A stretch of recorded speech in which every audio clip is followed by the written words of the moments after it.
May mga pangungulila sa buhay natin na mapupunan ng presensya ng isang tao na matagal nang nawala. Ang paglisan na yun marahil ay dala ng iba't ibang kadahilanan. Pero paano kung bumalik sila? Subalit kasabay ng pagbabalik na yon ang kadiliman na hindi mo kailan mananaisin na sumaklob sa buhay mo. Ganyan po ang tema ng ating kwento ngayon. Pero bago ang lahat, kung bago ka pa lang dito sa channel, please like, subscribe, and hit the notification bell para updated kayo sa bawat kwentong ilalabas.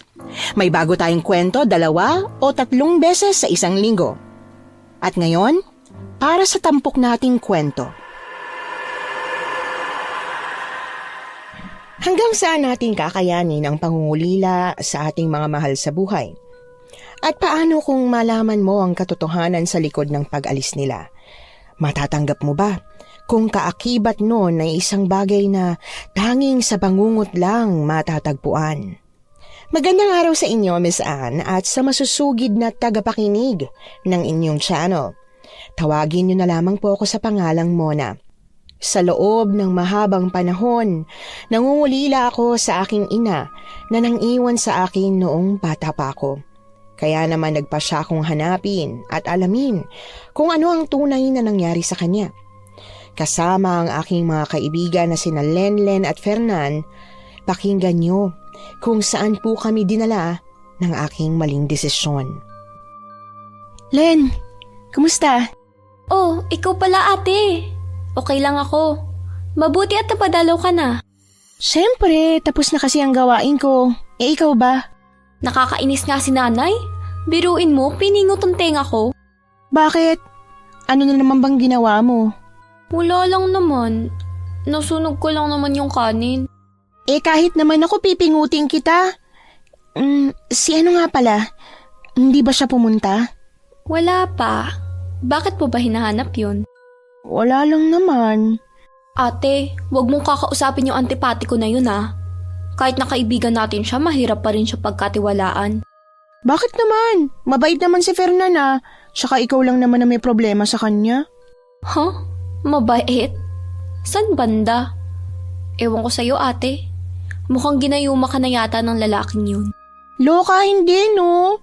Ikaw talaga kung ano-ano na lang lumalabas sa bibig mo. Huwag ka masyadong judgmental sa tao. Hindi mo pa nga nakakasama at nakikilalang mabuti yung tao tapos ginajudge mo na? Hay ate, basta ako binalaan na kita ha. Huwag kang tatakbo para magsumbong sa akin kapag pinaiyak ka niyan. Grabe naman ito. Sa tingin mo ba, kakausapin ko yun? Alam mo namang maraming babae yung nagkakandara pa sa lalaking yun. Ayoko na makidagdag pa. Tama yan ate. Tama. Sabi nga ni Andrew humanap ka ng pangit at ibigin mo ng tunay. Dahil hindi ka sasaktan ng pangit. Hindi ka tulad ng mga gwapo, mga chick boy at antipatiko. Alam mo, ikaw nakakatawa ka talaga. Pati yung si Andrew nadamay pa. Tama naman talaga yung kanta niya. Tsaka concerned lang naman ako sa'yo. Ang ganda-ganda mo. Tapos lolokohin ka ni Kuya Fernan. Hindi ako papayag nun ah. Oo na, sige na. Alam mo, napapaghalataan ka na. Umamin ka na kaya sa akin? Anong ibig mong sabihin ate? Tsaka, anong aaminin ko sa'yo? Parang tanga to. Napapaghalataan ka na kaya. Parang sa ating dalawa. Ikaw may gusto sa kanya, no? Ha? Hindi ah. Kadiri kaya. Ate naman, hindi ako pumapatol sa sobrang tanda sa akin, no? Yung dream guy ko, yung parang knight in shining armor. Mabait, gwapo, at mahal ako. Tapos, kaidaran ko pa. We, hindi nga. Kaya siguro pinipigilan mo ko. Siguro ikaw ang aamin sa kanya, no? Pogi naman si Fernan, ah. Tsaka, hindi ko naman nakikitang ganun siya. Lo, ate muna naman. Seryoso ko. Wala sa itsura ni Kuya Fernan ang magseryoso sa isang relasyon. Masasaktan ka lang. Oo na po. Lola, alam mo, umuwi ka na siguro. Tama, yun ang gawin mo. Sige ate, basta yung sinabi ko sa'yo, huwag mong kakalimutan. Oo na, dinaig mo pang tatay ko. Teka, narinig ko kayo ah. Sinong antipatiko, ako? Ha? Hindi naman ikaw yon. Ang tsismoso mo talaga, no? Kala ko babae lang, pati pala lalaki. Huwag na kayo magmamangan. Alam ko namang ako yung pinag-uusapan nyo eh. Grabe ka naman, Kuya Fernan. Porke ba narinig mo yung sinabi namin? Ikaw na kagad yun? Oo, alam ko na yan. Huwag na kayo magkunwari. Eh di ikaw na. Sabi mo may magagawa pa ba kami kung hindi ka naniniwala? Sanay na kasi akong palagi yung topic.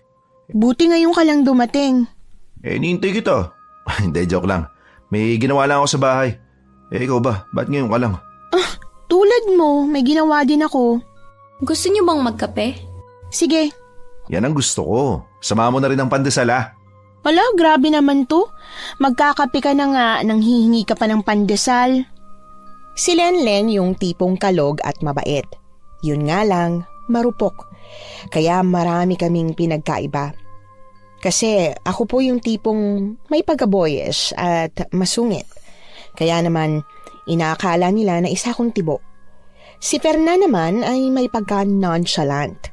Palagi kaming magkasamang tatlo pero si Fernan ay nagtangkang manligaw na sa akin. Pero natatakot kasi ako na baka masira ang pagkakaibigan namin kung papatulan ko siya. Pag-uwi nila ay pumasok na ako sa loob ng bahay at doon ay naabutan ko ang aking ama na nakagayak at handa nang umalis. Oh, nasan si Lenlen at Fernan? Buti hindi na sila pumunta rito. Akala ko pa naman dito sila kakain. Umuwi na ho, Tay. Tsaka okay nga lang ho yun dahil marami pa akong gagawin ngayong araw eh. Hayaan mo na. Hindi ka ba masaya? Dahil meron kang kaibigang kalog. Mas maganda nga yung labas yung ugali, anak. Kesa naman yung tahimik pero may lihim na palang galit sa'yo. Tsaka alam mo, kung may kapatid ka lang sana, hindi ka nalulungkot eh. Mabuti na lang nandyan sila. Alam ko ho yun, Tay. Ang kaso, marami pa ho akong gagawin eh. Tsaka, mahal ko naman sila. Hayaan mo na. Kung nandito lang sana ang nanay mo, siguradong matutuwa yun sa mga kaibigan mo. Tay, wag niyo na hong alalahanin pa si inay. Iniwan niya na nga ho tayo, 'di ba? Ang sabi niya, uuwi lang siya sa probinsya niya. Tapos, hindi na pala siya babalik. Huwag ka magalit sa nanay mo. Siguro may dahilan kung bakit hindi siya nakabalik. Talagang may dahilan yun, Tay. Baka nga may bago na siyang pamilya ngayon kaya hindi na siya nakabalik eh. Mahal tayo ng nanay mo. Hindi niya magagawa yun sa atin, anak. Pero Tay, kung mahal niya talaga tayo, babalik siya. Ano ba talagang totoong nangyari sa kanya? Huwag ka magkalala, ha? Malalaman mo rin ng totoo. Pero hindi pa sa ngayon. Kapag handa ka na, doon ko sasabihin sa'yo. Bakit hindi pa ngayon? Ba't kailangan paghandaan ko pa? Bakit ba hindi niyo na lang ako diretsuhin? Tatanggapin ko naman. Hindi ko alam, anak, kung matatanggap mo. Pero hintayin ko na muna. Gusto kong pag-isipang mabuti ang sasabihin ko sa'yo. Sige ho, Tay. Siya nga pala, Tay. Si Lorraine magpapahilot daw sa inyo. Pero hindi kita papayagan. Mamaya, mangati ka. Ha? Bakit naman hindi mo ako papayagan? Matanda na ako. Sino mag-aalaga sa tatay? Kung hindi mo ako papayagan, paano kung nagkapamilya ka na? Iiwanan mo na ako. Di ako na lang mag-isa. Hindi, Tay. Nandito lang ako. Wala sa isip ko mag-asawa. Tsaka, pumili naman ho kayo, yung disente. Hindi yung nakakahiya. Tapos lalandiin ka lang nun. Basta, Tay, ayoko. Oo na, sige na. Susundin ko ang sinabi mo. Tsaka, hindi ko siya maasikaso. Maraming nagpapagamot sa akin. Good, Tay. Dahil ayokong masaktan ka sa bandang huli. Kilala kong karakas niya. O paano? Halis na muna ako. Gagamutin ko kasi ang nasaniba sa kabayanan. Sige ho, Tay. Mag-iingat ho kayo.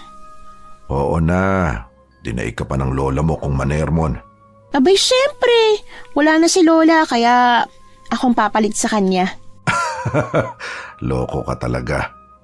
Kami na lamang dalawa ang magkasama sa buhay, Miss Anne, sapagkat wala na ho akong ina. Wala kaming balita sa kanya simula nang umuwi siya sa probinsya at hindi na bumalik pa. Basta ang tinanim ko na lamang sa isipan ko noon ay baka hindi niya na talaga kami mahal, kung kaya't nagawa niya kaming iwan ni Itay. Bata pa ako noon at walang kamuwang-muwang nang iwan niya kami. Sa totoo lang po, Miss Anne, ay napakaswerte pa nga niya kung tutuusin kay Itay. Bukod sa masipag ay napakaresponsable pa. Kaya nakakapagtaka kung bakit nagawa niya kaming iwanan. Pag-alis ng aking ama ay ginawa ko na ang mga gawaing bahay at nagluto na rin ako para pagdating niya ay kakain na lamang siya.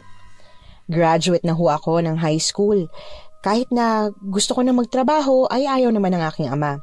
Ang dahilan niya ay bata pa raw kasi siya at kaya niya pa akong buhayin. Pero ang hindi niya alam ay meron akong maliit na negosyo. Gumagawa kasi ako ng mga bracelet at ibinibenta ko yon. Para naman kahit papaano ay nakakatulong ako sa mga gastusin at hindi maging pabigat sa aking ama. Habang abala ako, Miss Anne, ay nakarinig ako ng katok sa pintuan. Kaya agad ko yung pinagbuksan. Oh, anong ginagawa mo rito?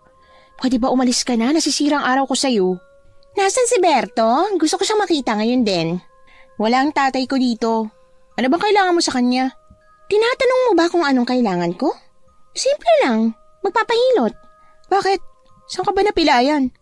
Mukhang wala naman Huwag ka nang magkunwari, bruha. Alam mo, huwag ka nang maraming tanong, ha? Sabihin mo na lang kung nasaan ang tatay mo. At bakit ko naman sasabihin sa'yo? Pwede ba umalis ka na dito? Wala ang tatay ko. Pumunta siya dun sa kabahayan para manggamot. Anong oras naman siya uuwi? Naiinip ako. Ang dami mo namang tanong. Ang kulit mo no? Gusto mo bigyan na lang kita ng piso? Humanap ka ng ibang makakausap mo. Bastos na bata nito. Sinong bastos? Ako? Sino ba sa atin ng pox? Ay, sorry. Hindi ko sinasadya. Aba, bastos ka na nga. Wala ka pang galang sa mga nakakatanda sa'yo. Alam mo, kung ako magiging asawa ng tatay mo, siguradong magkakaroon ka ng manners kasi tuturuan kita. Wow ha? Nangarap ka pa na maging stepmother kita? FYI, never magkakagusto ang tatay ko sa pokpok na katulad mo. Tsaka alam mo, ang respeto at paggalang, hindi lahat binibigay sa matanda. Kagaya mo, tingnan mo nga yung dibdib mo. Ang lakas mong magtsube, lawit naman yung dibdib mo, te. Ano sabi mo? Ang sabihin mo, inggit ka lang. Ay, hindi ako inggit. Ano namang ikakainggit ko sa'yo? Parang isang dosenang sanggol ng pinagatas mo. Maya ka naman, te. Ang dami mo pang kurikong. Kapit make-up ka pa. Ah, ganon. Kung ingud-ngud ko kaya yung mukha mo sa putik, ha? Sige, subukan mo lang. Isasampal ko sa itong hawak kong kawali nang sa ganon, luminis yung pagmumukha mo na kasing itim na ng uling. Tsaka, alalahanin mo, nandito ka sa pamamahay namin. Kapag sinaktan mo ko, bukod sa trespassing ka, kakasuhan pa kita ng physical injury. May araw ka rin sa akin. Puwisit na buhay to. Hihintayin ko yan, garapatang tsaka. Tsaka, sinong tinakot mo? Sarili mo. Ay, makaalis na nga. Nakakasira ka ng araw. Sige, Elias. Ikaw ang mas nakakasira ng araw. Tse, ang pangit na nga, landi pa. Umalis siyang sobrang galit na galit sa akin, Miss Anne. Effective kasi ang pangiinis ko sa kanya na palagi kong ginagawa. Muli akong bumalik sa paglilinis ng aming bahay. Pagkatapos ko ay nahiga na muna ako sa aking silid dahil wala pa naman ang aking ama. Ilang oras naman ang lumipas ay dinig ko na ang pagtawag niya sa akin kaya mabilis akong bumangon at pinagbuksan siya ng pinto. Bakit ang tagal mo magbukas? Ano ba ginagawa mo? Kala ko nakatulog ka na Nakahiga ho kasi ako, tay, kaya hindi ko ho agad kayo napagbuksan. Pasensya na po. Sige na, anak. Pwede mo ba akong ipagtimpla ng kape? Pagod kasi ako. Ang daming nagpagamot. Opo, tay, umupo muna kayo. Wait lang, sweetie. Ako rin. Timpla mo rin ako ng kape. Oh, bakit nandito ka? Di ba pinalayas na kita? Sige na, anak. Ipagtimpla mo na rin siya ng kape. Opo, tay. Wait, huwag masyadong matamis yung sakin, ha? Ang dami mong utos, no? Kung anong gusto ko, yon ang masusunod. Padabog ko siyang tinalikuran.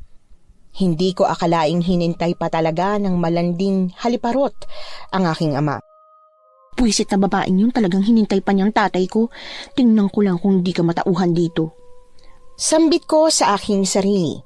Pagkatapos ko silang ipagtimplang dalawa, ay agad ko ring dinala yon sa kanila. Kita ko ang palihim nilang tinginan sa isa't isa na labis ko namang kinainis. O tay, kape niyo ho.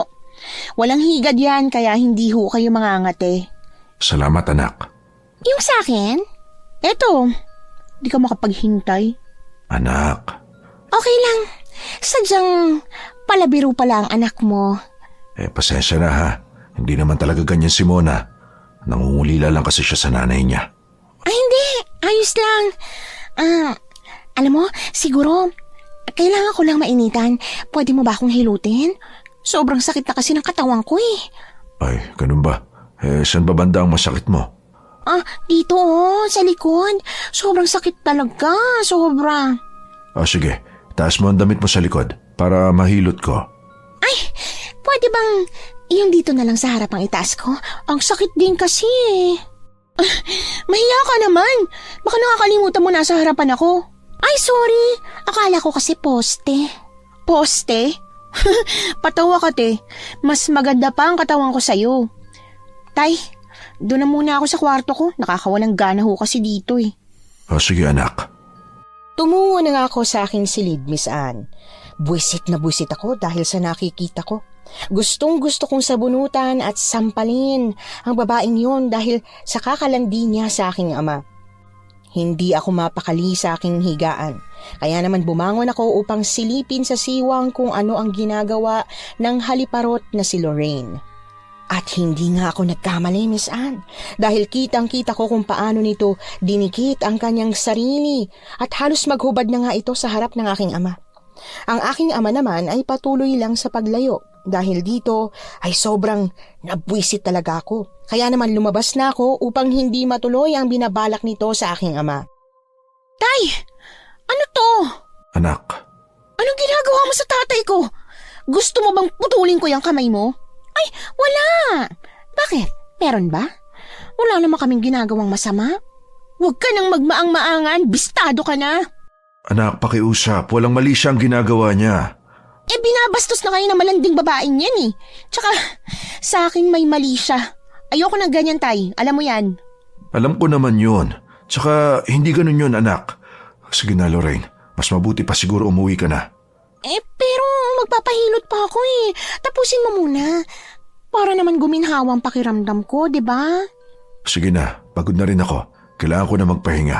Pero, Robert, narinig mo naman, di ba? Ang sabi ng tatay ko, magpapahinga na siya. Siguro naman hindi ka bingi. alam mo nakakainis ka talaga. Kung hindi ka lang anak ni Robert?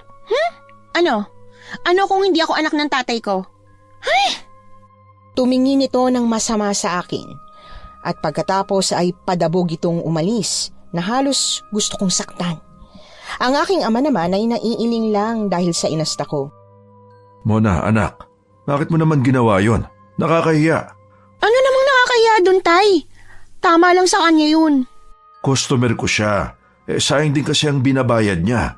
Mukhang naakit na ho kayo ah. Hindi naman sa ganun. Ang akin lang sana, hindi mo na siya pinatulan. Kahit na, nakakainis. Napakamot na lang ng batok ang aking ama. Batid naman itong ayoko kay Lorraine.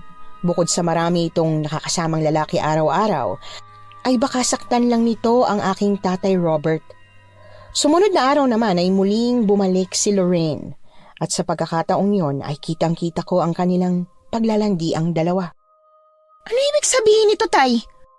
Mona? Sinasabi ko na nga ba? Anong meron sa inyong dalawa? Magpapaliwanag ako. Bakit? Tay! Anak, ayaw mo na bang maging masaya ang tatay mo? Gusto mo maging masaya?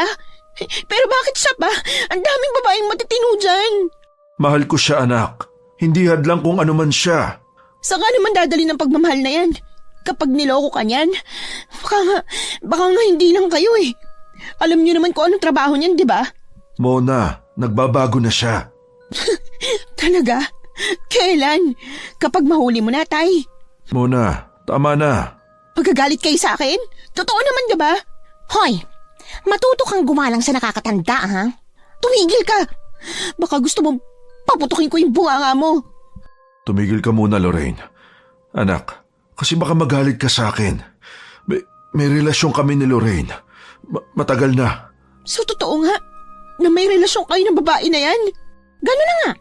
So, ngayong alam mo na, wala nang dahilan para itago pa namin ito. Akala ko ba si nanay lang? Bakit ngayon? Ipagpapalit mo na nga siya sa isang bayaran pa. Anak, May pangangailangan din ng tatay mo. At alam naman nating hindi nababalik ang nanay mo, di ba? Akala ko ba ayaw nyo na mag-asawa ulit? Alam mo, tanggapin mo na lang na wala ka ng nanay. Iniwan niya na kayo ni Robert. Pero handa ko naman punan yung pagkukulang niya bilang asawa ng tatay mo at nanay sa iyo. Oo, galit ako sa nanay ko. Pero hindi ibig sabihin nun, papalitan namin siya ng isang kagaya mo lang na kahit kailan hindi ko kayang tanggapin. Siguro, mahal, maiwan ko na muna kayo. Siguro, kausapin mo na muna tong si Mona. Mag-iimpake na muna ako para pag okay na, lilipat na ako dito. Hoy! Babae, hindi ka titira dito kahit na lumuha ka pa ng dugo. Sige na, umuwi ka na muna. Mag-uusap lang kami. Sobra akong nashock sa nalaman ko, Miss Anne. Hindi ko alam na may matagal na palang itinatago sa akin ng aking ama. Halos nagpipigil na lamang ako sa aking luha dahil ayokong magmukhang mahina sa harap ng aking ama. Pag-alis ni Lorraine, doon ko na kinausap si Itay. Anak, pasensya ka na kung nalaman mo pa to sa ganitong paraan. Itay! Bakit? Bakit gano'n naman? Hindi mo ba naisip ko anong mararamdaman ko? Paano naman si nanay? Akala ko ba hanapin natin siya? Anak, sa totoo lang, wala na akong balak hanapin ng nanay mo. Hindi mo kilala kung ano ang tunay niyang pagkatao. Kung ganun, tay, matagal mo na pala akong niloloko. Pinapaasa mo lang ako sa wala. Hindi ganun yun, anak. Matagal ko nang gustong aminin sa'yo. Pero natatakot ako na baka magalit ka sa akin. Dapat inamin nyo na lang Kung hindi ko pa nakita, hindi pa kayo aamin. Ihatid nyo na lang ako sa sakayan. Ako na lang mag-isang pupunta doon para hanapin ang nanay ko. Hindi kita papayagan, anak. Mas mabuting hindi na kayo magkitang mag-ina. Hindi mo alam kung sino at kung ano siya. Wala akong pakialam, tay. Gusto ko ng kasagutan sa lahat ng mga katanungan ko sa sarili ko. Kaya pwede ba, tay? Payagan mo na lang ako. Dahil hindi ko kaya makita kasama niyo yung malanding Lorraine na yan. Hindi. Hindi kita papayagan. Huwag kang mag-alala. Hindi ko siya patitirahin dito. Basta huwag ka lang umalis, anak. Hindi ko kaya na pati ikaw mawala rin sa akin. Kung gano'n naman pala, bakit hindi niyo hiwalayin yung babaeng yun? Hindi ganun kadali yun, anak. Tulad ng sinabi ko sa'yo, napamahal na ako sa kanya. Bakit si inay? Bakit siya kaya niyong kalimutan? Bakit ang babaeng yun hindi? Sige na ho, tay. Pupunta na lang muna ako sa kwarto ko. Anak, sorry. Pero matanda na ako. Kapag nagkapamilya ka na, iiwanan mo rin ako. Kaya sana pagbigyan mo na ako. Hindi ko alam, tay. Aalis na muna ako. Anak, kausapin mo naman ako. Tsaka na lang ho, tay. Kapag hiniwalayin niyo na ho yung babaeng yun. Hindi na siya nakakibo pa, Miss Anne. Sa totoo lang ay hindi ko matanggap na ganun lang kadali ang pagsisinungaling niya sa akin. Alam kong nasasaktan din siya dahil sa mga sinabi ko, Miss Anne. Hindi na ako lumabas pa nang mangyari yon. Maging nung hapunan ay hindi rin ako kumain. Na para bang nawalan na ako ng gana sa lahat. Kinabukasan ay tanghali na akong lumabas dahil alam kong wala na ang aking ama noon. Agad akong naglinis at nagluto. Kahit naman galit ako sa aking ama, Miss Anne, ayokong siya ang gagawa ng mga gawain ko. Nang makatapos ay naligo at kumain muna ako. Pagkatapos ay tumungo na ako sa bahay nila Lenlen dahil ayokong mapirmi sa bahay. Dahil siguradong pupunta doon yung kabit ng aking ama. Magkape ka muna, ate. Mukhang wala ka sa mood ngayon, ah. Ano ba ang problema, te? Sinabi mo pa. Galit na galit talaga ako. Ewan. Hindi ko alam kung hanggang kailan ko dadali ng galit na to. Bakit? May nangyari ba? Share mo naman sa akin, te. Oo, ang dami. Hindi ko alam kung kaya ko bang tanggapin ang mga nalaman ko. Huh? Ano naman? Alam mo ba, yung malanding Lorraine na yun, kabit ng tatay ko. Huh? We? Talaga? Paano mo nalaman? Simple lang. Nahuli ko sila kanina. Gumagawa ba ng milagro? Ikaw pala, Fernan. Hindi pa naman umaabot sa ganun. Muntik pa lang. Oh, kala ko kontento na siya sa mga lalaking nilalandi niya. Hindi pa pala. Biruin mo, pati si Mang Robert, hindi niya pinatawad. Yun nga rin ang nasa isip ko. Ewan ko ba sa tatay ko? Alam naman niya kung anong trabaho ni Lorraine alam mo naman si Lorraine. Magaling mang akit ng lalaki. Kaya hindi nakakapagtaka kung pati si Tatay Robert maaakit sa bayarang yun, no? Tama. Anong tama? Isa ka pa eh. Oh, nadamay na naman ako. Si Lorraine at si Mang Robert yung pinag-uusapan natin, di ba? Ay, ewan. Pero sa tingin ko, ginayuman ni Lorraine ang tatay ko. Gayuma? Uso pa ba yun? Oo naman, tulad na lang sa tatay ko. Baka naman na-inlove talaga siya kay Lorraine. Alam mo naman, sa ganda at alindog nun, siguradong maraming nakakandara pa at naglalaway na lalaki sa kanya dito sa atin. Ang sabihin mo nilalandi niya. Kaya kapag doon talaga yung tumira sa bahay, mas mabuti pang umalis na lang ako doon. At ako na lang siguro maghahanap sa nanay ko. Sigurado ka? Ikaw lang mag-isa? Alam mo ba kung saan nakatira yung kamag-anak niyo? Hindi, pero kasama ko naman si magtanong. Sama naman ako. Gusto ko din kasing mamasyal. Oy, pati ako ah. Huwag mo akong kalilimutan. Ay naku, wag na. Mamaya kapag may nangyari doon na hindi inaasahan alalahanin ko pa kayo, kaya wag na lang. Sige na ate. Promise, hindi ako magiging pabigat sa'yo. Ako, kailangan mo ko. Matutulungan kita sa paghanap ng nanay mo. At para na rin walang magtangkang mambastos sa'yo, no? Bahala ka. Pero ikaw, Lenlen, wag ka na lang sumama. Baka magalit ang nanay mo. Hindi yan. Siguradong papayag yon basta't ikaw ang kasama. Ay naku, wala akong magagawa. Sige na, sumama na kayo. Pero wag kayong pasaway ah. Oo naman ate. Promise, hindi ako magpapasaway.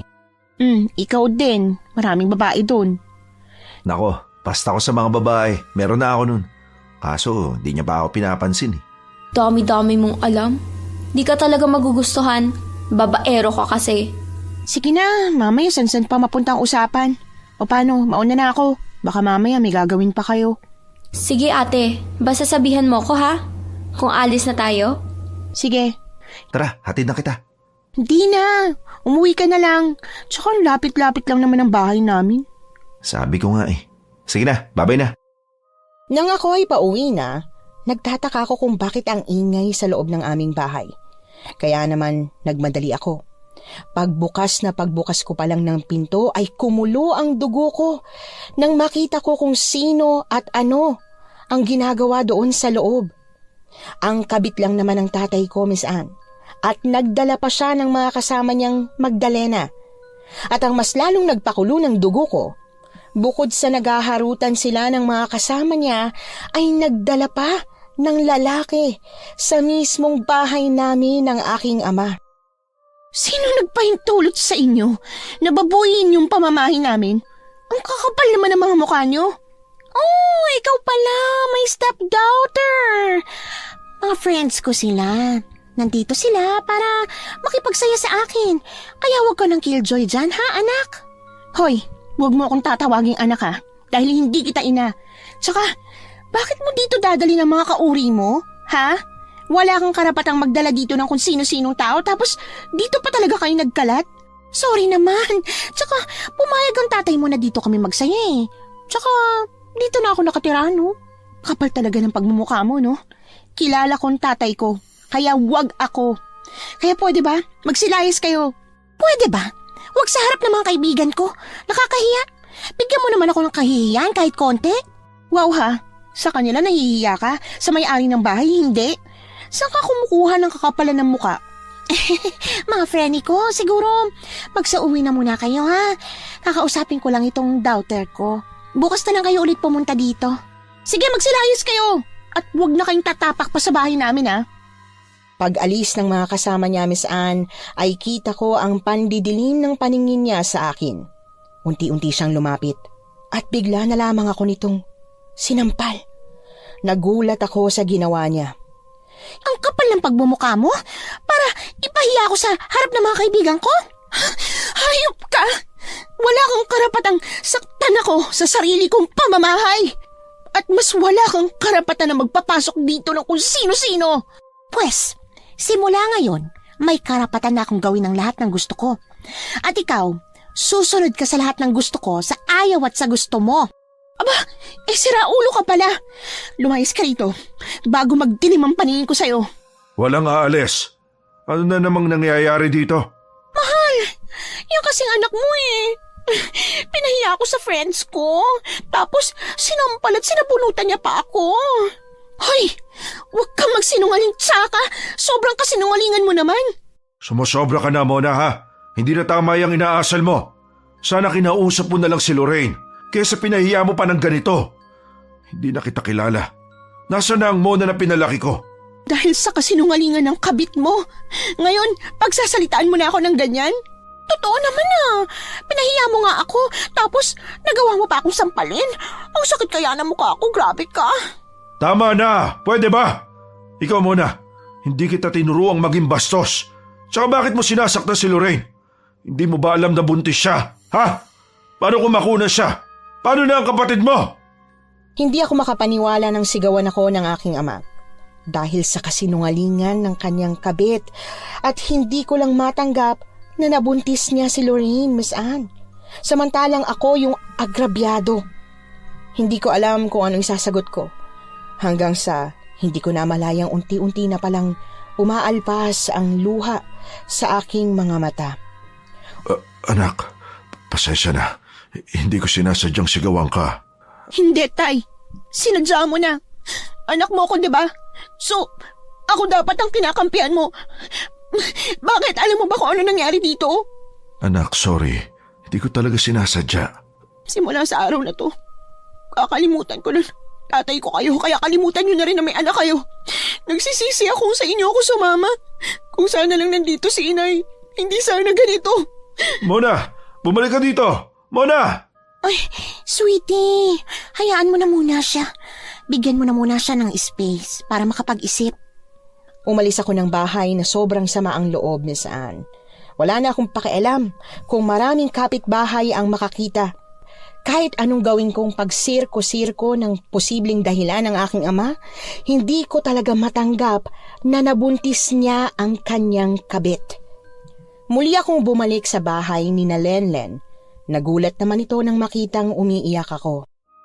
Oh ate, bakit umiiyak ka? Ano nangyari? Sino nagpaiyak sa'yo? Ang sakit, Lenlen. Hindi ko akalaing kakampihan ni Ita yung babaeng yun. Ha? Teka ate, ano ba talaga nangyari? Maraming nangyari, Lenlen. Bukas aalis na ako. Sasama ka pa ba?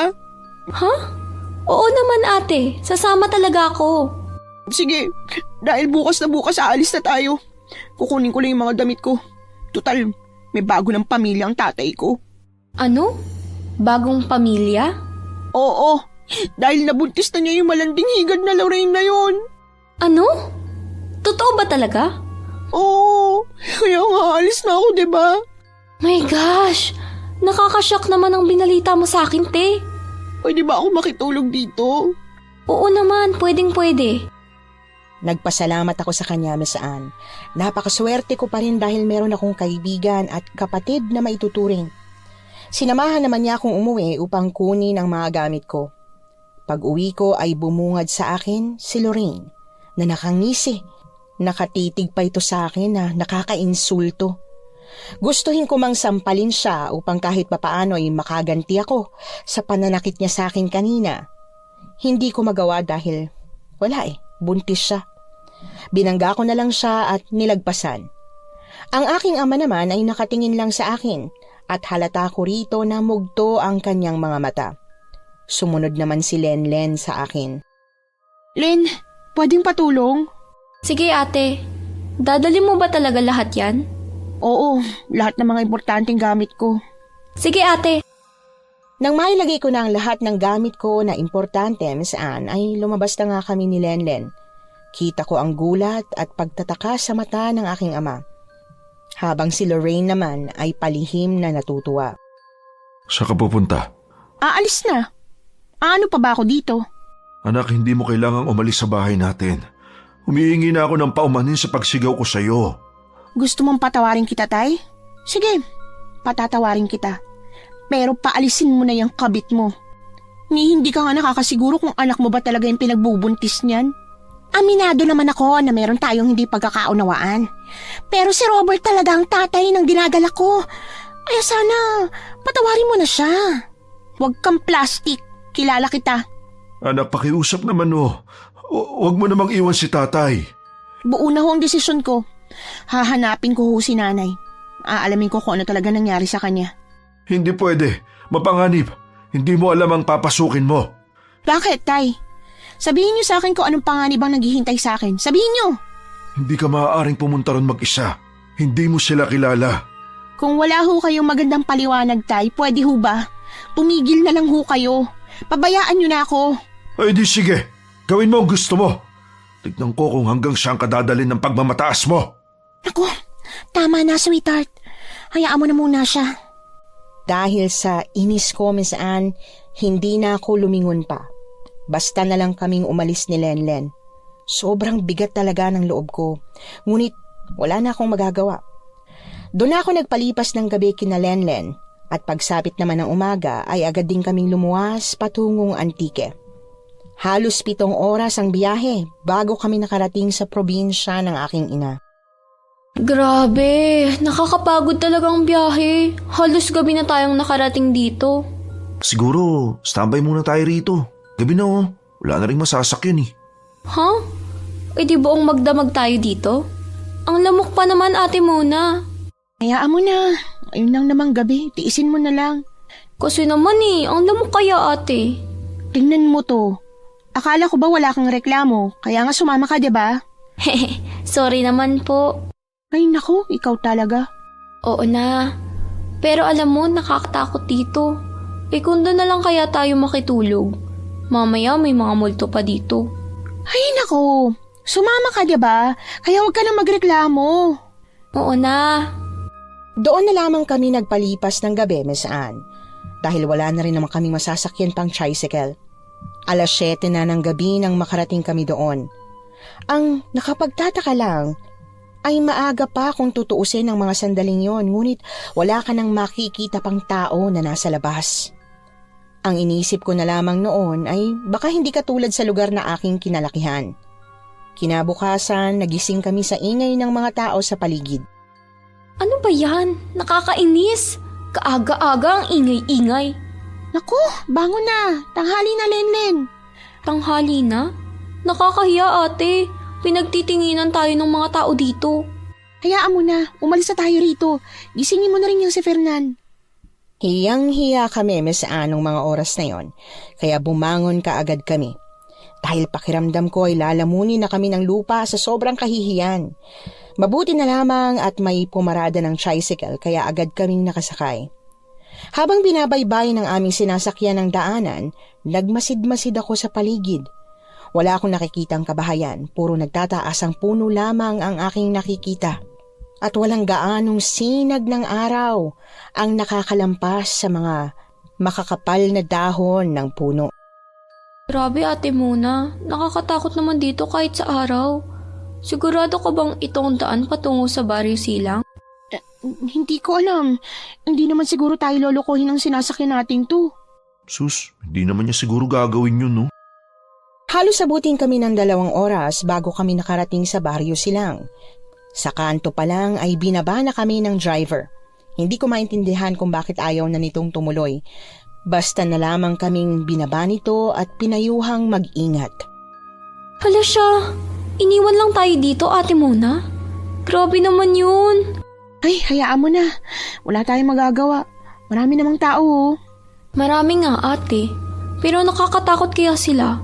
Tignan mo naman, halos lahat sila nakatingin at nakangiti sa atin. Pabayaan mo na lang. Huwag mo nang pansinin. Baka ganito talaga dito sa kanila. Kahit na. Ang iitim ng gilagid nila, oh. Para bang hindi sila nagtutoothbrush. Tapos para din silang mga adik. Tignan mo mga mata nila, oh. Mabuti pa tumigil ka na lang, pwede ba? Masyado ka ng judgmental eh. Nakakahiya kapag narinig ka pa ng iba.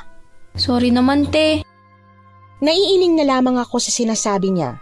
Aaminin ko, Miss Anne, maging ako ay nakaramdam din ng takot.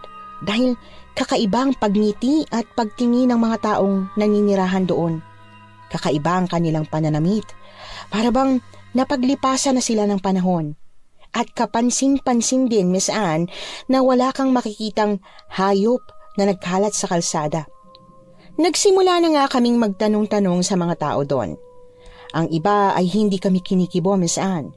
Habang yung iba naman ay sumasagot nga, ngunit napakalayo naman sa tanong. hanggang sa may isang matandang babae na tindera sa karinderya ang nakapagsabi sa akin kung saan ko matatagpuan ang aking ina. Nagpasalamat naman ako sa kanya at niyaya na ang mga kasama ko. Ang hirap kausap ng mga tao dito, no ate? Pansin mo rin? Ang weird, diba? Parang wala sa sarili yung mga tao dito. Oo nga ate, magmadali na lang tayo para makarating na tayo sa bahay ng nanay mo. Kinakabahan ako.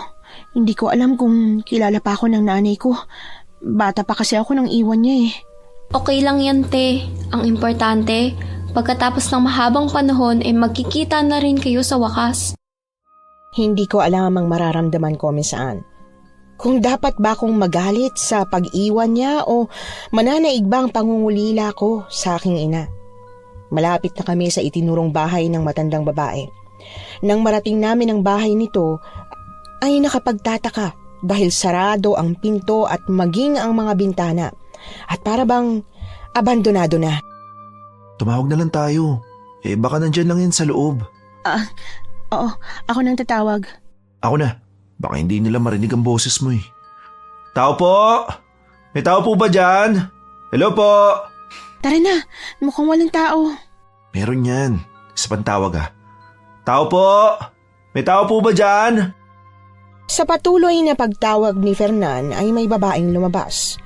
Hindi naman ako makapaniwala, Miss Anne, dahil ang mukhang yun ay hindi ko kailanman malilimutan. Ang mukha na matagal ko nang gustong makita. Gusto kong maluhan ng mga sandaling yon, Miss Anne. Pinipigilan ko lang. Gusto kong alamin kung makikilala pa ba niya ang kanyang anak na iniwan niya. Sino sila? Hello po, magtatanong ho sana kami. May nakapagsabi po kasi sa amin na dito ho ang bahay ni Aling Christy? Oo, dito nga. Anong kailangan niyo sa akin? Kayo ho si Aling Christy? Sigurado ho ba kayo? Oo naman. Ako si Christy. Abay, teka lang. Akong nagtatanong, hindi ba? Ano bang kailangan niyo sa akin, ha? Mukhang dayo kayo rito eh. Opo, dayo po kami dito. Pero hindi po kami ang may sadya sa inyo. Kung ganon, sino? Sige na ate Mona, pagkakataon mo na. Hinila ako ni Lenlen palapit sa kanya, Miss Anne. Hindi ko alam kung nakikilala niya ako, sapagkat pansin kong nagulat din ito at hindi makapagsalita. Mona, ikaw ba yan, anak ko? Mabutit nakilala niyo pa ho ako. Ikaw nga, anak ko. Paano kayo nakarating dito?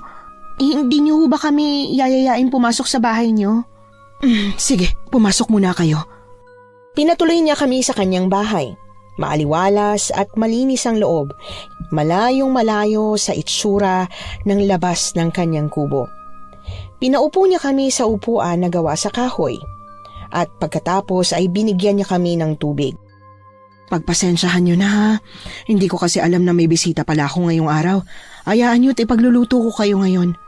Ayos lang ho. Ang importante ay nakarating ho kami dito. Salamat dahil sinamahan niyo rito si Mona. Opo, matagal na ho kasi kayong gusto makita ni Ate Mona. Totoo ang sinabi ni Lenlen, Aling Christy, Tita Christy. Pasensya na ho ah. Hindi ko ho alam kung anong itatawag ko sa inyo eh. Kahit na anong itawag niyo sa akin, iho, okay na okay lang. Matanong ko lang ho, ilang taon na ho ba kayo? Pansin ko lang ho na parang bata pa po kayo ah. Ano bang tingin mo, iho? Ilang taon na ako? Ako, sa tingin ko ho, 28. Loko, ano siya ni Mona, kapatid? Siguro nasa 35 na ho kayo, no? Hindi, iho. 51 na ako. Lo, totoo ho? Hindi ho halata. Ano hong gamit yung beauty products? Wala naman. Hindi kasi ako mahilig sa pampaganda. Nakakagulo to. Kasi parang wala ho sa 50 yung itsura nyo eh. Parang nasa 20 plus lang ho kayo. Sobrang ganda nyo po kasi. Kaya hindi nakakapagtaka na sa inyo nagmana si Mona. Ay, dinamay niyo pa ako. Sorry naman. Tsaka, totoo, kamukha mo si Tita Christy. Oo na. Anak, pwede ba tayo mag-usap? Para saan pa ba?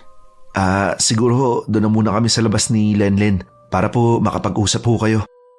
Paglabas ni Lenlen at Fernan ay doon na ako kinausap ng aking ina. Kinandado niya ang pinto. Siniguradong walang makakapasok. pagkatapos ay doon niya ako hinarap. Mona, bakit mo pa ako hinanap? Bakit ka pa nagpunta dito? Hindi pa ba sinabi sa'yo ng tatay mo? Ang alin? Ha? Kararating ko lang oh. Hindi niyo man lang ako kinumusta? So totoo nga, iniwan mo kami para sa pansarili mo lang na dahilan. Hindi totoo yan. May dahilan ako. Kaya ginawa ko yon. At alam ng tatay mo yan. Huwag kang magalit sa akin dahil ginawa ko ito para sa'yo. Para sa akin? Sigurado ka? Para sa akin, ha? O para sa'yo?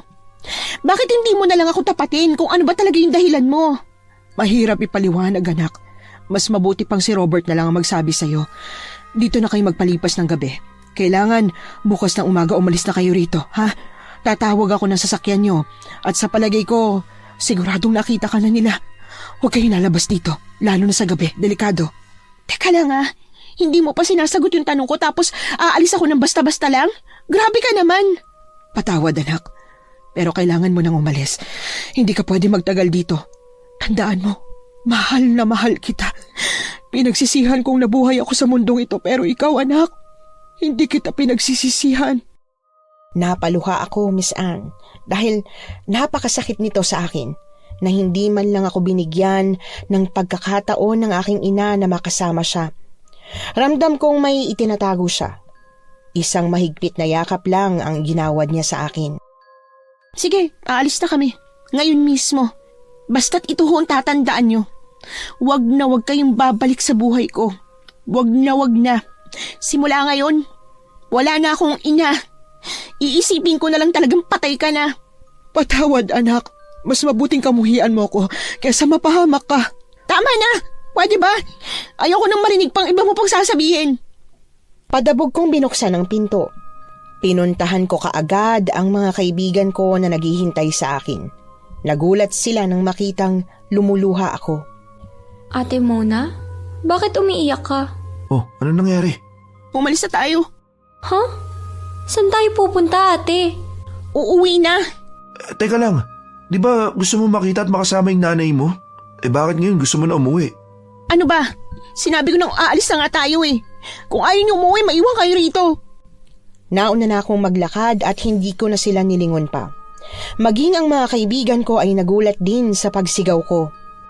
Ang tanging nasa isip ko na lang noon, Miss Anne, ay ayoko nang makita pa ang aking ina. Nagpatuloy lang kami sa paglakad papunta sa matanda na aming pinagtanungan. Muli namin siyang nilapitan para alamin kung meron ba kaming maaaring matuluyan pansamantala. Dahil gusto ko ng kasagutan sa lahat ng aking mga tanong. Kung ano ba talaga ang totoong dahilan ng aking ina at iniwan niya ako. Sinabi ng matanda na meron sa kabilang kanto na maaari naming matuluyan. Pero ang gusto ko naman ay yung malapit lang sa kung saan naninirahan ang aking ina. Kaya naman nagtanong pa ako kung saan kami maaring mangupahan. Mabuti na lamang at doon na niya kami pinatuloy sa isa niyang kubo, nakatabi lang ng kanyang sariling bahay. Ang bait naman ng Ali. Walang biro, ate. Biruin mo, pinatuloy niya tayo dito kahit hindi niya tayo kaano-ano. Matanong ko lang muna ha. Akala ko ba uuwi na tayo? Nakapagdesisyon na akong hindi ako uuwi. Hanggat hindi ko nalalaman kung anong totoong dahilan niya, kung bakit nagawa niya kaming iwanan ni tatay. Sorry, ate. Kung magtatanong ako ha, ano bang nangyari kanina? Ayoko nang pag-usapan pa. Pagpasensyahan niyo na rin yung inasta ko sa inyo kanina.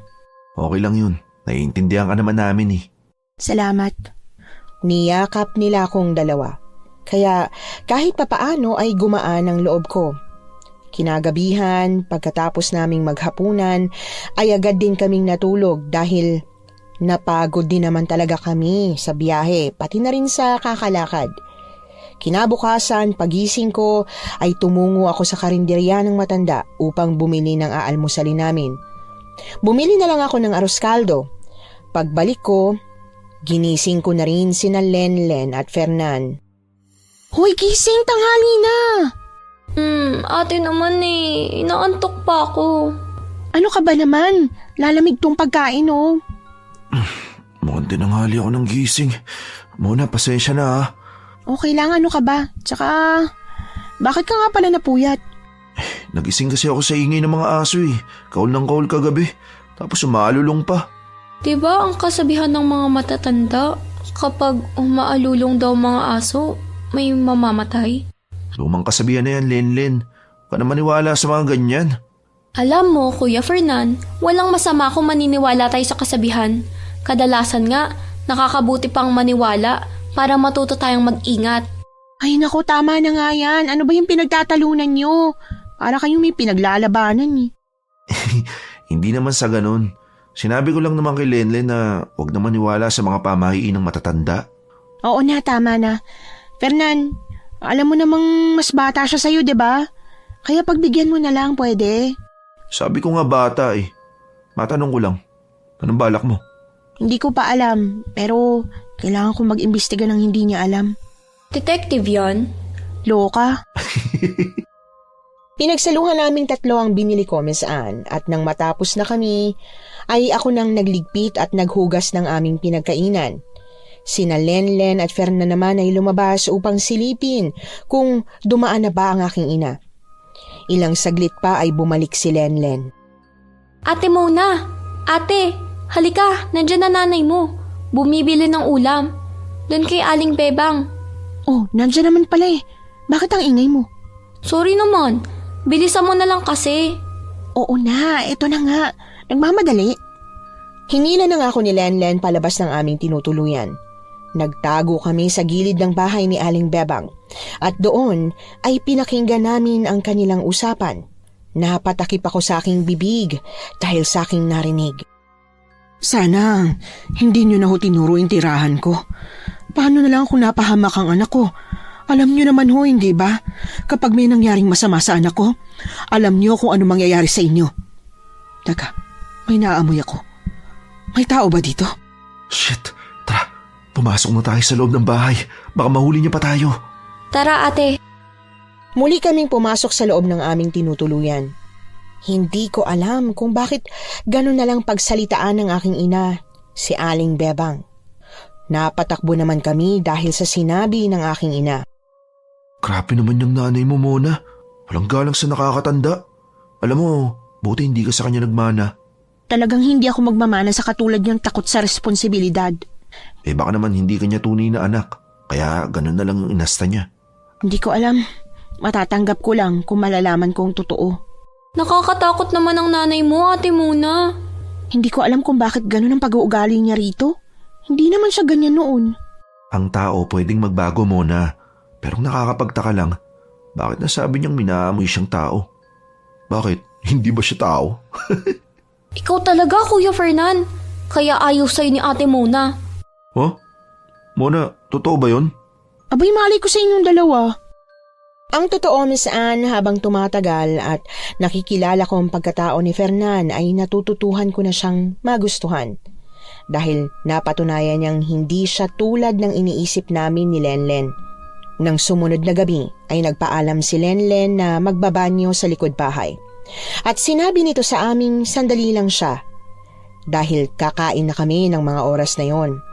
Ngunit makailang minuto pa ang lumipas ay hindi pa rin ito bumabalik. Teka, bakit ang tagal ni Lenlen? Kaya nga, sumakit ba't siya nun? Eh, sabi niya iihi lang siya, di ba? Pwede mo ba siyang tawagin? Sige, hintayin mo ako rito.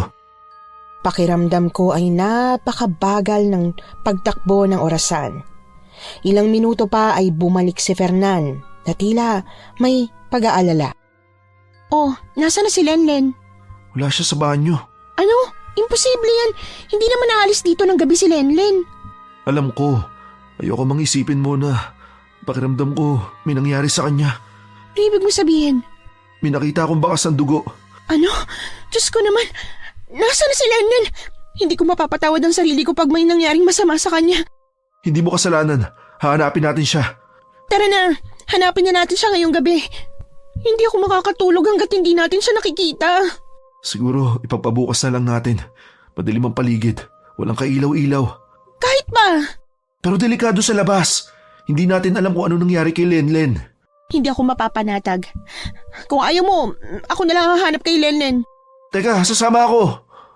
Lumabas nga kami nung gabing yon, Miss Anne. Muli kaming tumungo sa banyo at nakita ko nga ang bakas ng dugo sa sahig. Kaya naman mas lalo akong nangangamba na baka may nangyari ng masama kay Lenlen. Madilim ang paligid at wala kang makikitang liwanag.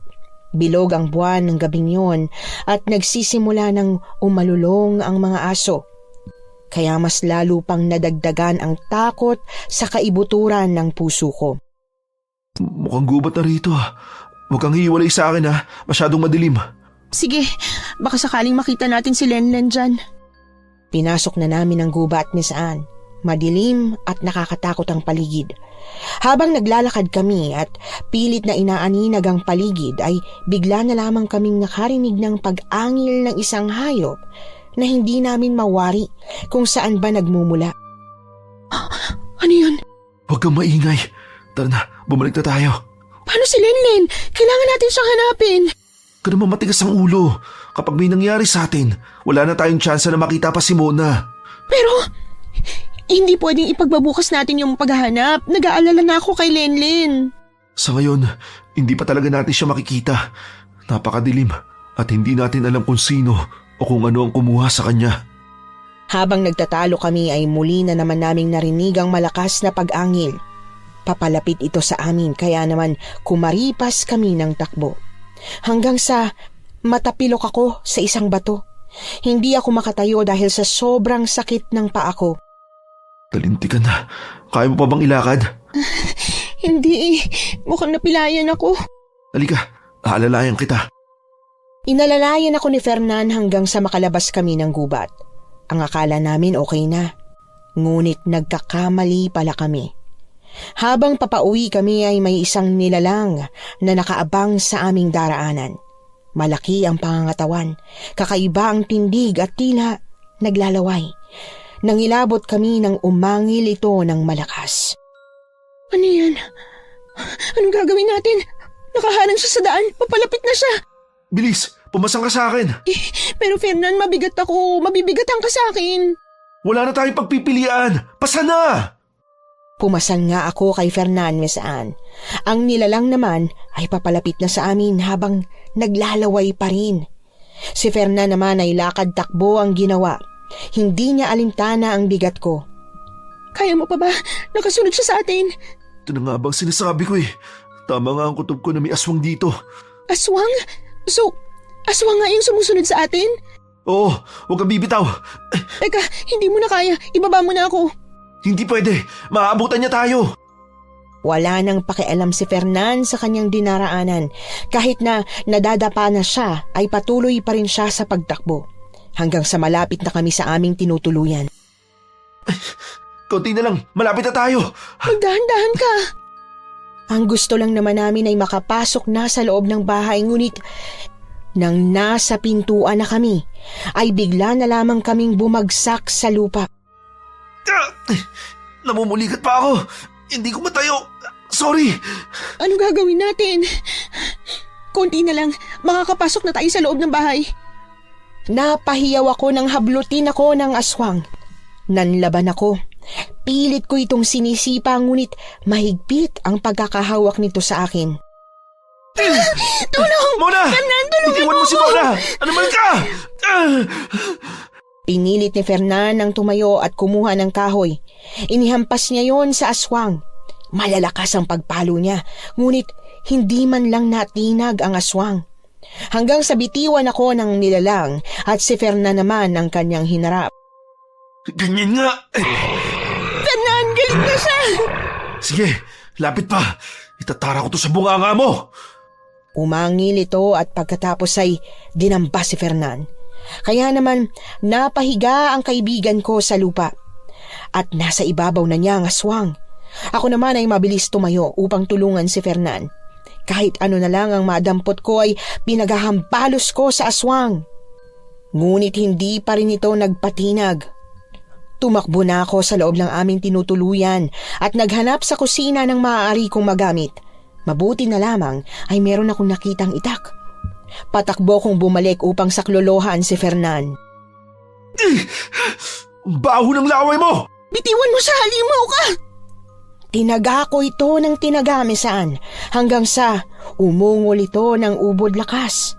Umalis ito sa ibabaw ni Fernan, kaya naman nakabangon ang kaibigan ko. Ang aswang naman ay mabilis na tumakas. Tumakas siya!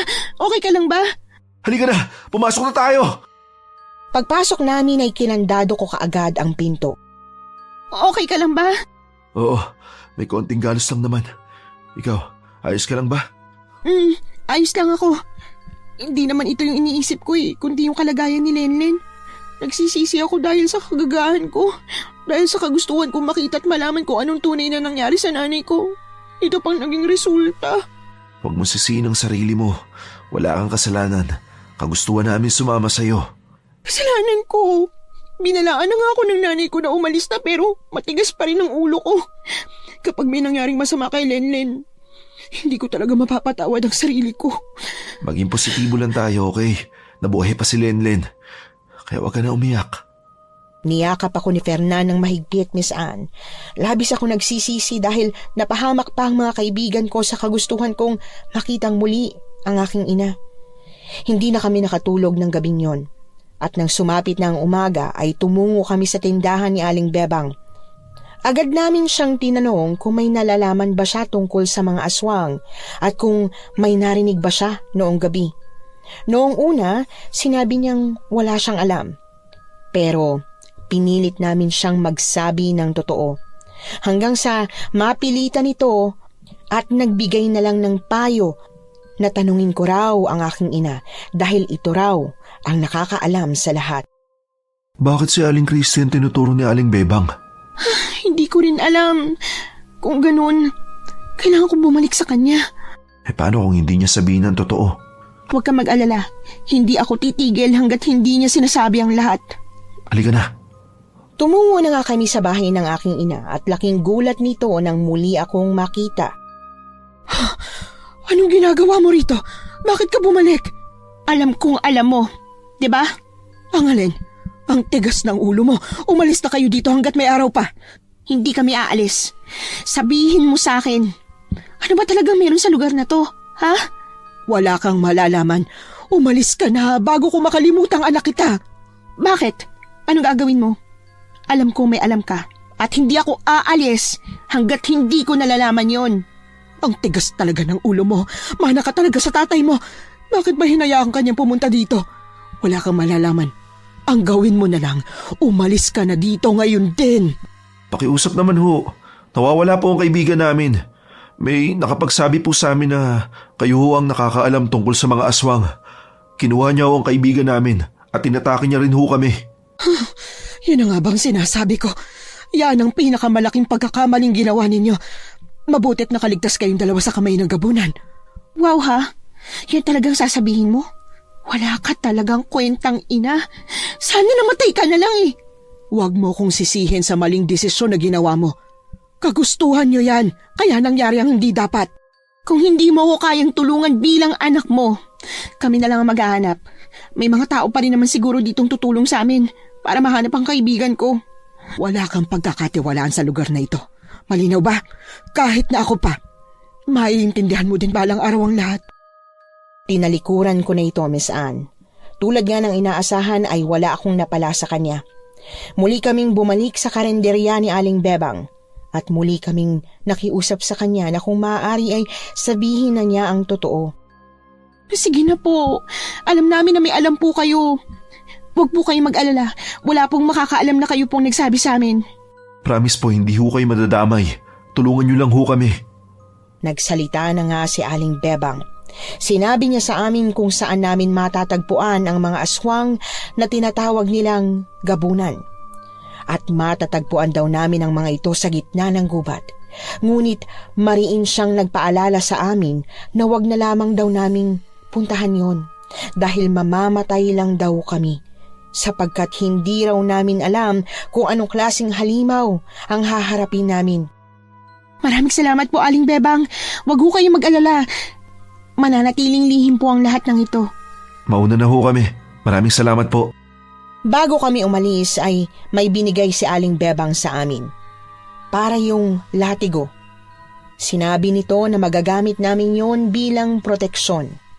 Pagkatapos ko magpasalamat ay umalis na nga kami kaagad. Tamang-tama. Makakarating kaagad tayo sa gubat. Kailangan natin maganda bago tayo pumasok. Aaminin kong natatakot ako. Pero kailangan natin gawin to. Alang-alang kay Lenlen. Andito lang ako sa tabi mo. O sakaling hindi ako makaligtas, umalis ka na kaagad ha. At ito na siguro ang pagkakataon ko na muling sabihin sa iyo ang nararamdaman ko.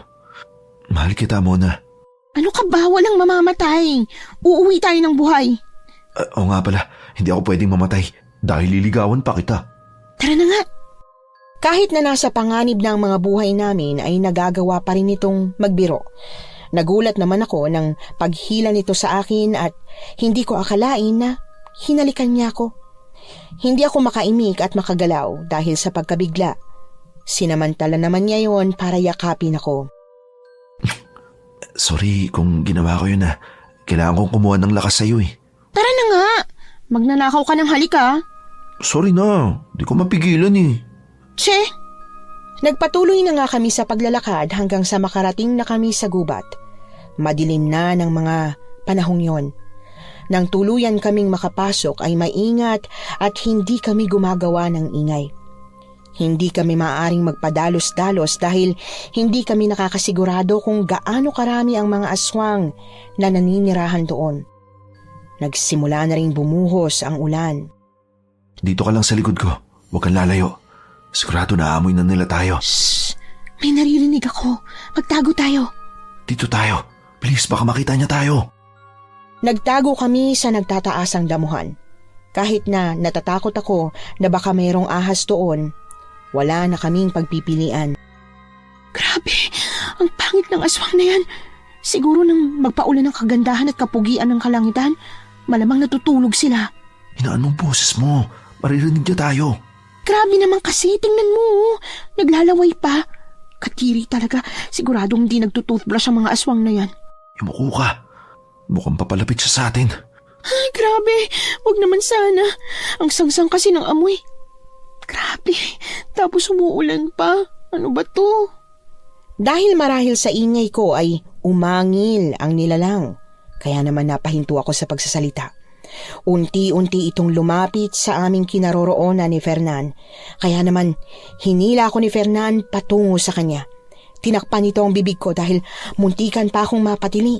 Dahil dumungaw na ang nilalang sa damuhan na aming pinagtataguan. Tara na, gumapang tayo papasok sa loob ng damuhan. Sira ka ba? Kung may ahas dyan. Wala na tayong pagpipilian. Kaysa naman yung aswang lumapa sa atin. Alam ko naman yun, pero... Halika na! Wala na akong magawa kundi sundan ito. Sumuot ito sa damuhan na sana ay hindi na lamang namin ginawa. Sa tuloy-tuloy naming paggapang ay hindi namin inasahan na bigla na lamang kaming mahuhulog. Napadaos-dos kaming pababa. Aray! Fernan! Nasaan ka? Nandito ako. Ayos ka lang ba? Teka, dugo. Ano masakit sa'yo? Mukhang nasugatan ako. Nahihilo ko, Fernan. Sandali lang. Tatalihan ko ang sugat mo. Sobrang sakit ng katawan ko at nanghihina na ako noon, Miss Anne.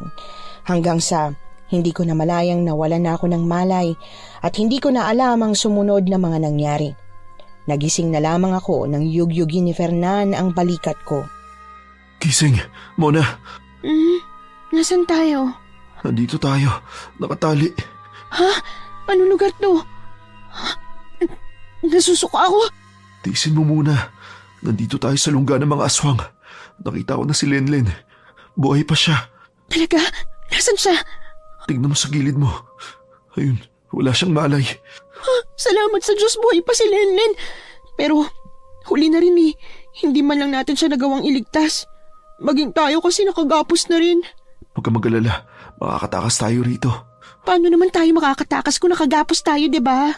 Huwag kang maingay. Ipikit mo muna ang mga mata mo. Nandiyan na sila. Sinunod ko ang mga sinabi ni Fernan. Pumikit ako at nagpanggap na tulog. Nang sandaling makalapit sila ay halos masuka ko dahil sa sobrang sangsang ng kanilang amoy na parabang nabubulok na patay. Ramdam ko ang kanilang ginagawang pagdila sa dugo mula sa sugat ko. Nangingilabot ako at gusto ko nang sumigaw dahil kinakagat din nila. Nakahinga naman ako ng maluwag nang may sumuway sa kanila. Kaya naman napadilat ako nang wala sa oras nang mabosesan ko kung sino ang nagsalita. Mona, anong ginagawa mo rito? Paano napunta ka rito? Anong ibig sabihin nito? Kung ganun, kauri mo pala mga hayop na yan. Pero paano? Pakawalan niyo ang anak ko. Bakit pa? Hindi ko akalaing ikaw ang may pakana ng lahat ng to. Kunwari ka pang walang alam. Yun pala kayo sa kanila. Anak, itong dahilan kung bakit lumayo ako sa inyo. Oo, aaminin ko, isa akong aswang. Kailangan kong lumayo sa inyo para protektahan ka sa aking ama. Kung hindi ko ginawa yan, siguradong kauri ka na rin namin ngayon. At ayokong makulong ka rin sa sumpang ito. Kinasusok lamang kitang hayop ka. Kapag nakawala ako dito, ako mismong papatay sa'yo. Magagawa mo ba talaga yon? Sa nagsilang sa'yo? Gano'n na ba ako kasamang ina? Marami ka pang hindi alam sa lahat ng nangyari. Bakit hindi mo na lang kasi sabihin ang totoo? Kesa niloloko mo ko. Gusto mo talagang malaman kung ano ang totoo? Nakipaghiwalay sa akin ang ama mo at pinalayas niya ako dahil nalaman niyang isa kong aswang. Pinaiwan ka niya dahil iniisip niya na sasaktan kita. Araw-araw akong nagdurus at nangungulila sa'yo dahil lang sa sumpang ito nawalay ka sa akin. Hindi ako makapaniwala sa mga nalaman ko. Buong akala ko ay iniwan lamang kami ng aking ina ng walang dahilan. Yun pala ay pinalayas siya ng aking tatay. Napahagulgol na naman ako. Pakawalan niyo ang anak ko! Pero ang dalawang yan, sige, iwanin niyo. Anong kailangan mo sa mga kaibigan ko? Hindi ko sila kadugo. Kaya walang dahilan para pakawalan ko pa sila. Ang sama mo! Mga kaibigan ko sila! Kung papatayin mo lang din sila, isama mo na ako. Pakawalan niyo siya at ihatid ninyo sa labas. Huwag niyo siyang sasaktan. Kung hindi mananagot kayo sa akin. Huwag kayong mag-alala, Fernan. Ililigtas ko kayo dito. Pangako, hindi ko kayo iiwan kahit na anong mangyari. Humarap sa akin si Fernan at nilagay sa kamay ko ang buntot pagi. Pinakita niya rin sa akin ang kutsilyo na nakasiksik sa likuran niya. Buong pagtitiwala niyang sinabi sa akin na makakatulong ang mga kasangkapang ito para sa labang kinakaharap namin. Tumango naman ako sa kanya. Nang sandaling kalagaan ng mga gabuna ng aking pagkakagapos ay wala na akong sinayang na sandali. Mabilis kong sinaksak ang isa sa mga gabunan. Umangil ito ng ubod ng lakas na ikinagulat naman ng lahat, lalong-lalo na ng aking ina. Lapastangan! Suwail ka talaga, Mona! Para sa mga kaibigan ko!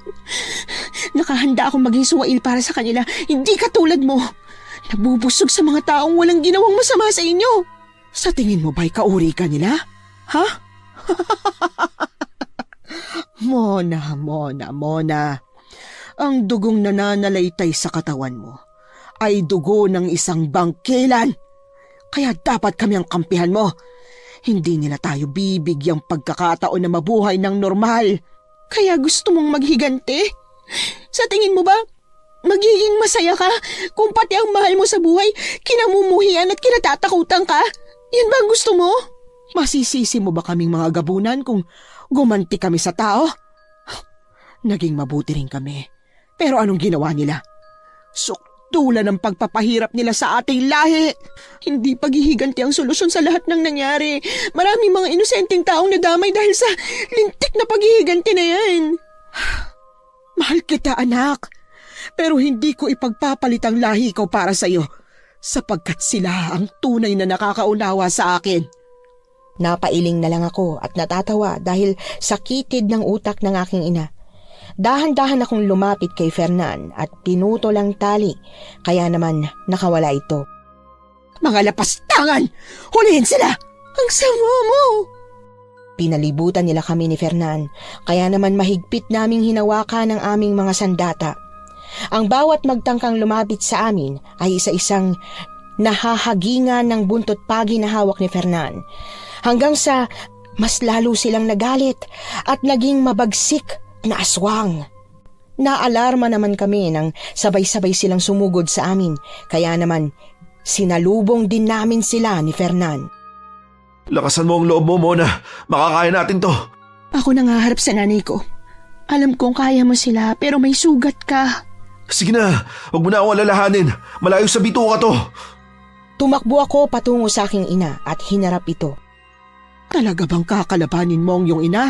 Alam kong ipapapatay mo rin ako. Kaya uunahan kita.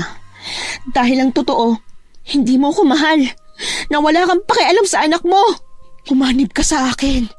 Yun ang gawin mo. Hindi mangyayari yun! Sinugod ko siya, Miss Anne. Kahit na wala akong kasiguraduhang mananalo sa kanya. Napakasakit sa akin na gawin yon. Mabilis niyang hinawakan ang leeg ko at kinagat yon. Napahiyaw ako sa matinding sakit at tila nanghihina na ako. Yan ang iyong napapala sa pagkalaban mo sa iyong ina. Kahit pamamatay ako ngayon, ayos lang. Basta maubos lang kayo. Paano mo gagawin yun, Aber? Ilang oras lang ay magiging kauri ka na rin namin. Mas gugustuhin ko pang mamatay kaysa maging katulad mo. Wala ka nang magagawa pa. Dahil ang dugong nananalaytay sa iyong mga ugat ay dugo ng aswang.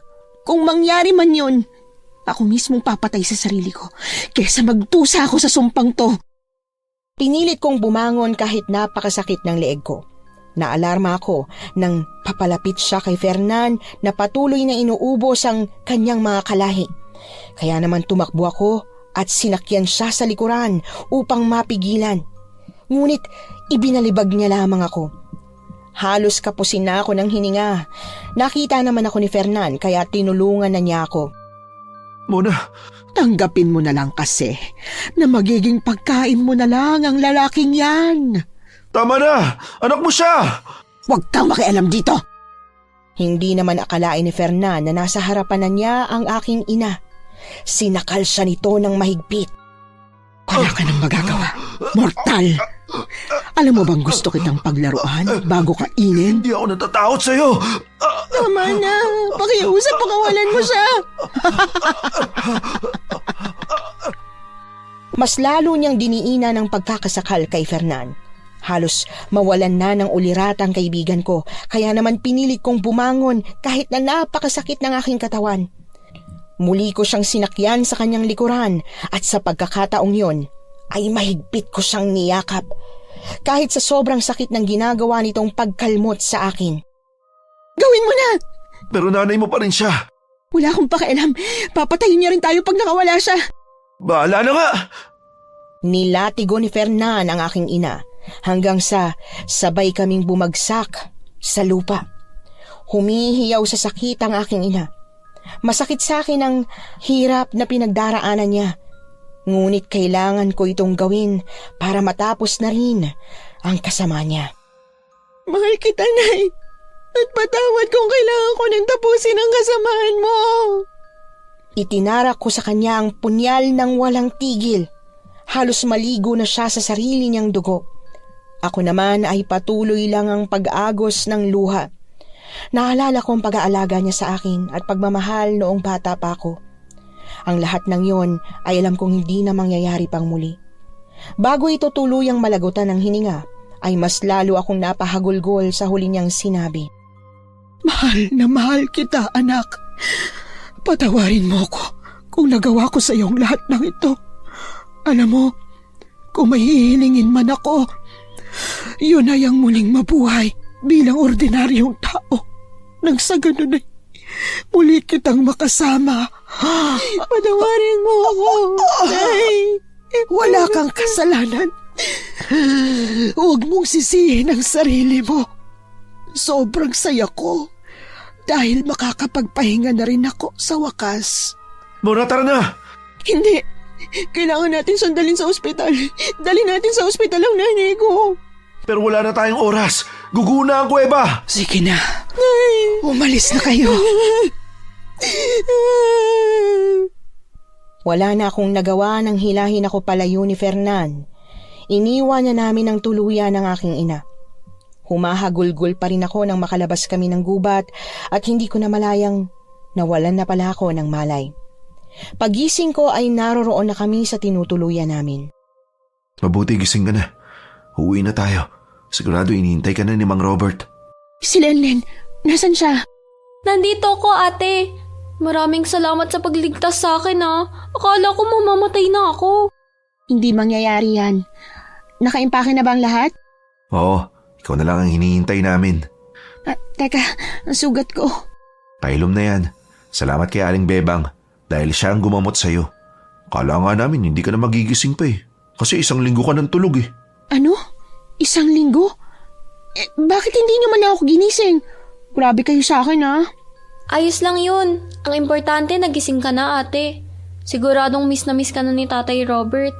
Sa tingin niyo ba, mapapatawad niya pa kaya ako? Bakit naman hindi? Alam mo, ate, walang magulang na matitiis ang kanyang anak. Liban lang talaga sa nanay mo. Sige na, tayo mo na siya, Lenlen. Bihisa mo na rin siya para makauwi na rin tayo.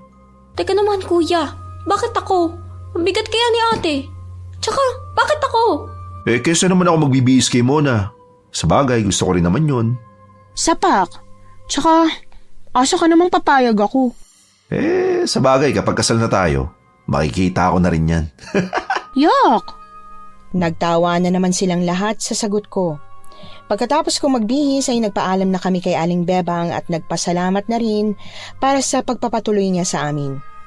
1 linggo makalipas naming makabalik sa aming lugar ay bumalik na rin ako sa bahay namin ni Itay. Anak, salamat sa Diyos ligtas ka. Patawarin mo ko dahil wala ako sa tabi mo. Okay lang ho yun, Tay. Kasalanan ko rin naman ho. Dahil sa kagustuhan kong makita ang nanay ko, itutuloy ang nangyari sa akin. Hayaan mo na. Wala na tayong magagawa. Nangyari na ang hindi dapat mangyari. Ang importante, ligtas ka at walang nangyaring masama sa'yo. Wala na ho si inay. Patay na ho siya. Hindi ko akalaing magagawa niya sa akin yun. Kalimutan mo na. Nandito lang ako. Pati ang tita Lorraine mo. Pwede ba akong sumali sa inyo? Nakakainggit naman kayo. Pwede ba, Mona? Ay, halika. Ano pa bang tinatayo-tayo mo dyan? Ay, eto na nga. Oh, yung san mo maibit. Baka mamaya pag nanganak ka, nakapitpit yung ulo ng kapatid ko. Ako, hindi yan. Niyakap niya ako ng mahigpit. Nakakailang man ay niyakap ko na rin siya pabalik. Patawarin mo sana ako sa lahat ng ginawa ko sa'yo. Alam mo, pinagsisihan ko na yung mga ginawa ko sa'yo. Wala sa akin yun. Ako nga dapat humingi ng tawad sa'yo sa pambabastos saka sa pang-aalipusta ko sa'yo. Okay na rin sa akin. Gusto ko sanang magpakananay sa'yo Kung pwede lang, kung payag ka. Bakit hindi natin subukan? Wala namang mawawala, diba?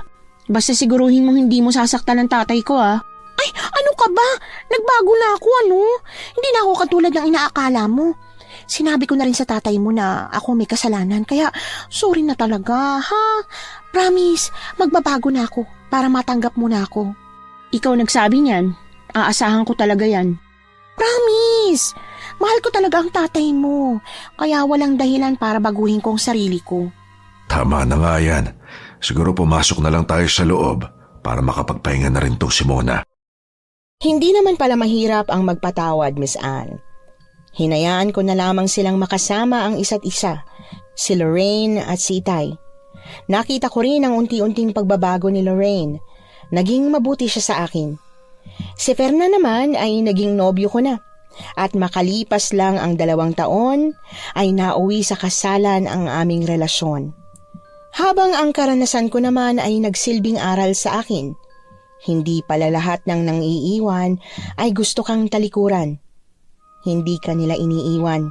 Sa halip ay pinapalaya. Muli maraming salamat, Miss Anne, at more power po sa inyong channel. Nagustuhan niyo po ba ang ating kwento ngayong araw? Kung oo ang sagot at hindi mo pa nagagawa, subscribe na. Click the notification bell para updated ka sa tuwing maglalabas kami ng bagong kwento. Click like at mag-iwan na rin ng comment. Masayang-masaya ako tuwing nagbabasa ng messages mula sa inyo. At kung may sarili kayong karanasan na gusto nyong ibahagi sa amin, email lang sa missanhorrorstories@gmail.com. Dire-diretso lang, missanhorrorstories@gmail.com. Malay nyo, sa susunod, yung kwento na ninyo ang binabasa namin para sa ating mga tagapakinig. Hanggang dito na lang muna at maraming salamat sa inyong panonood.